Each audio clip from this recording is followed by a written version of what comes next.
my vows. My curtain calls. You brought me fame and fortune and everything that goes with it. Thank you all. But it's been no bed of roses, no pleasure cruise. I consider it a challenge before the whole human race, and I ain't gonna lose. On and on and on, 'cause we are the champions, my friend. Oh, and we'll keep on fighting till the end. Oh, we are the champions. We are the champions. No time for losers, 'cause we are the champions. No time for losers, 'cause we're the champions of the world. The champions of the world. Hey, the champions of the world. Woo! The champions of the world. Oh, no, no, no, no, no time for losers, 'cause we are the champions.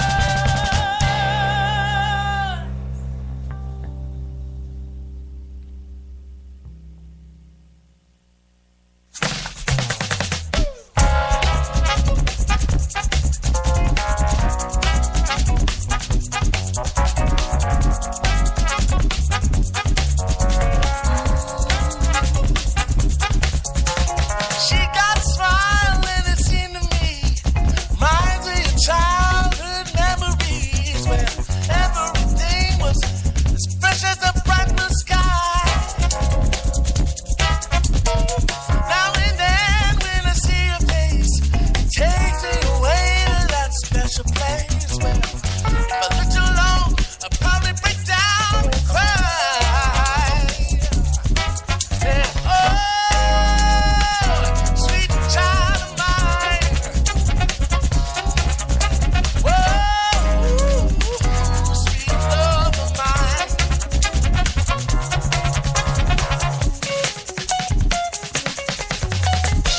She got eyes of the bluest skies, as if they thought of the rain. I'd hate to look into those eyes and see an ounce of pain. Her hair reminds me of a warm, safe place where as a child I'd hide. I wait for thunder and the rain to quietly pass us by. Yeah, oh, sweet child of mine. Hey, oh,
Alrighty, we're back. Thanks for staying with us. Planet Green Trees is officially 392 episode. If I understand things, we have our first What's the guest, name of the episode, Michael? Trump Years and Gummy Bear Ears. Before I forget, I do want to recommend anyone in the summer season coming up that everybody go out and get a pitchback. I don't know if you remember this. This device that you kind of put together. It's got a netting on it. It's made of aluminum, and you throw the ball at it, and it bounces back to you. All kinds of fun. I just got one for myself. It's fantastic. I highly recommend it. Our next guest is Howard Woolridge. He's one of the founders of LEAP. He's currently, we last spoke to him. He's a prior guest at Planet Green Trees. He was lobbying in Washington, D.C., and I think he was backing a bill that was prescribing a Schedule 3 of cannabis. I want to check in on that. But please, before we get to these topics, let's welcome and back to our show, Howard Woolridge. Howard, thanks for being here tonight. Good evening. Good to be with you. First of all, a lot to talk to you about.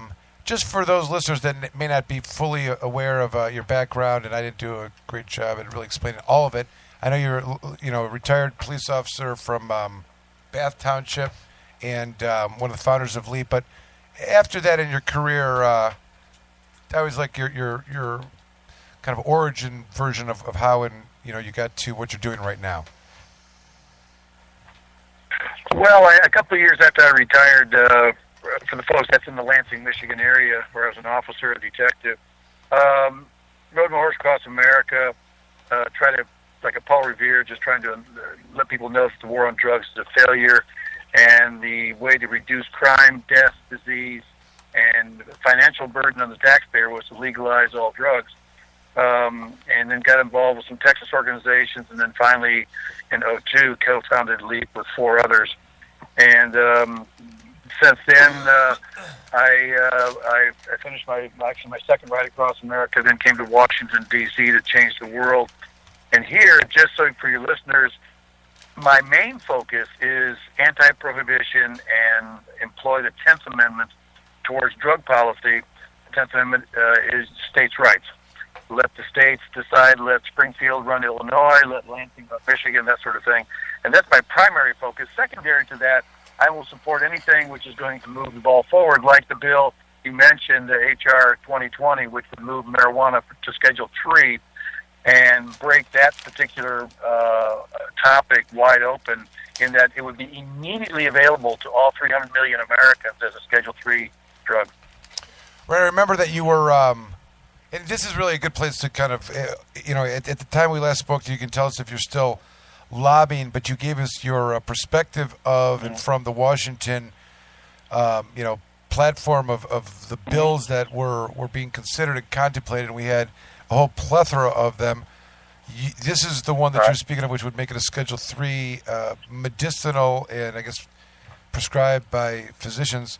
There was also one that was going to unschedule it federally. I think there was one, and then there was and then there was a Cory Booker one, which was just like the one you were mentioning, the straight up states' rights. I mean, the states' rights one, but I know Cory Booker's may have been something different. But I know there was a one that just addressed the feds shall not get involved with any of this, like you were talking about the 10th Amendment issue. Mm-hmm. But if I missed any of them, tell me what some of the other, at least the principles that are being debated, and if there's been any progress, and if you still think that Scheduling 3 is the most likely to prevail. Well, for cheerful news, let me just say, cheerful news from Washington, D.C. I imagine most of your audience heard about the latest move by Senator Cory Booker of Colorado, Republican, and Elizabeth Warren, Democrat of Massachusetts, have introduced a bill called the States Act, which basically strengthens the 10th Amendment and would allow each and every state to choose their own path for marijuana, like they currently do for alcohol, tobacco, firearms, and gambling. It's a states' rights issue. This one has captured the attention of the nation and also the Hill. President Trump has come out in favor of and said he would probably support it and probably sign it. My best information from more intimate resources and sources here in the Capitol, he would sign the bill. I have 2 professional friends inside the White House, and they are both on our side on this issue, and they are pushing as we speak to convince Trump and the other advisors that this is the way to go. Just give it back to the states and let them take care of it. Short of that, there's another bill that would deschedule. That's H.R. 1227, which would, in a sense, be what we all would like to see in a perfect world. But in 2018, the one to go Schedule 3 has a much more likely chance of passing because it is supported by the American Legion. 2.2 million veterans and their families have endorsed this at the national level, and their lobbyists are pushing for this, saying the veterans need it, and everybody here loves veterans. So there's a number of things going on, all of it good. Our support now is such that in the House, we now have a small majority who would vote for the 10th Amendment. The problem is Ryan and other leadership will not allow the vote. I'm sure your audience is aware that we're talking tens and tens of billions of dollars are going to be lost when marijuana is made a product much like alcohol, from the drug companies to private prisons to the drug treatment industry, by the way, is a major opponent to any legalization. Besides, of course, my profession, law enforcement, does not want to lose the money, and they don't want to lose the ability to search every car and every person in America. Yeah, we were just talking about that in terms of the how it still suffices. Even Michigan in particular, now that they're licensing, and the state is receiving tax dollars, they're receiving fees for applications, and they're engaging in the peddling, you could call it, or the all aspects of an industry. It's a little difficult to still call it Schedule 1. And it's a little difficult to say that the smell of that in and of itself is contraband per se, or something that is so dangerous that it justifies the sense of it, the odor of it, justifies the suspicion that some dangerous crime is taking place, which is just absurd. It's all temporary. But I like the way that you said it, because if it's not that, then they can't search every single car. That's exactly what it is. Mistaken or not mistaken. It is going to happen whether they like it or not. Who, the police? Yes. It is going to be legalized. And I'll tell you that my experience lately when interacting with law enforcement, prosecutors, is when you interact with them one-on-one, they would very much rather not be dealing with marijuana crimes. It's the machine as a whole, and the machine is so dependent on it. Mm-hmm. And it's helping to power it. It fuels it. Howard, do you think that that's true? Jim's point is that I guess it's too hard to gauge, but you got the general police force, which I would call patrol people, not like in special units. I mean, I deal in my practice primarily with drug task forces who are quote unquote specialized in these investigations, and they are the direct recipients of the forfeiture proceeds, which is another issue. But putting those groups aside, do you think the general overview in today's policing, likes arresting people for marijuana? Let me say that when you get away from the command, away from the lieutenants and the chiefs and the sheriffs, the average police officer, which is what I was, we're talking well over 50, maybe 60% would treat marijuana like beer tomorrow.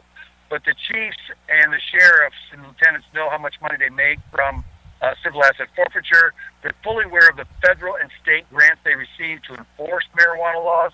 And as a secondary thing, they grew up for 30 years now, 40 years of their entire career being able to search any car they want, any person, by simply going, I smell marijuana, get out of the car, up against the wall.